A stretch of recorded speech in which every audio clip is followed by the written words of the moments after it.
வணக்கம் நண்பர்களே, பேச்சுலர் லைஃப்ல இன்னைக்கு எபிசோட் டே 2. இன்னைக்கு ஒரு அற்புதமான நாள் நண்பர்களே. ஸோ மறக்காம ஃபாலோ அண்ட் சப்ஸ்கிரைப் பண்ணிக்கோங்க.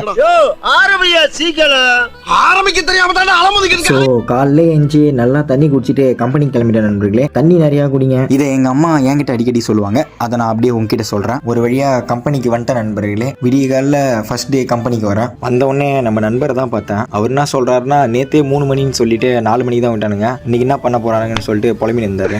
இன்னைக்கு என்னெல்லாம் பண்ண போறாரோ. எப்பயும் போல பஸ் வந்துச்சு, அதில் ஏறி கம்பெனி உள்ள கிளம்பிட்டோம். நெக்ஸ்ட் எங்களுக்கு ஈவினிங் தான் விட்டாங்க. நண்பர் கூட அப்படியே வெளியே வந்துட்டேன். வரக்குள்ள அப்படியே நண்பர் கூட ஜாலியாக பேசினின்ட்டு அப்புறம் அவரையும் பஸ் ஏற்றி விட்டு நானும் அப்புறம் வீட்டுக்கு கிளம்பிட்டேன். ஒரு வழியாக ரூமுக்கு வந்துட்டு அப்புறம் என்ன படுத்துட்டு நண்பர்களே. அதுக்கப்புறம் சூர்யாவுக்கும் ஒர்க் முடிஞ்சிச்சு, அவனும் வந்துட்டான். போரிங்காக இருக்கு சொன்னா.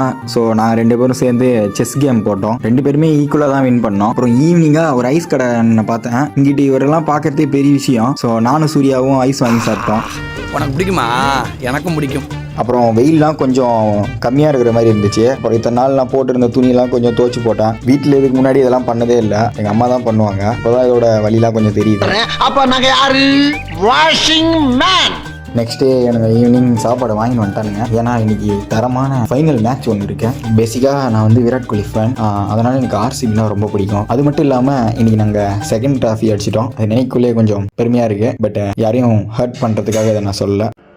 நம்ம ஜெயிச்சிட்டோம் பாரா, ஜெயிச்சிட்டோம்.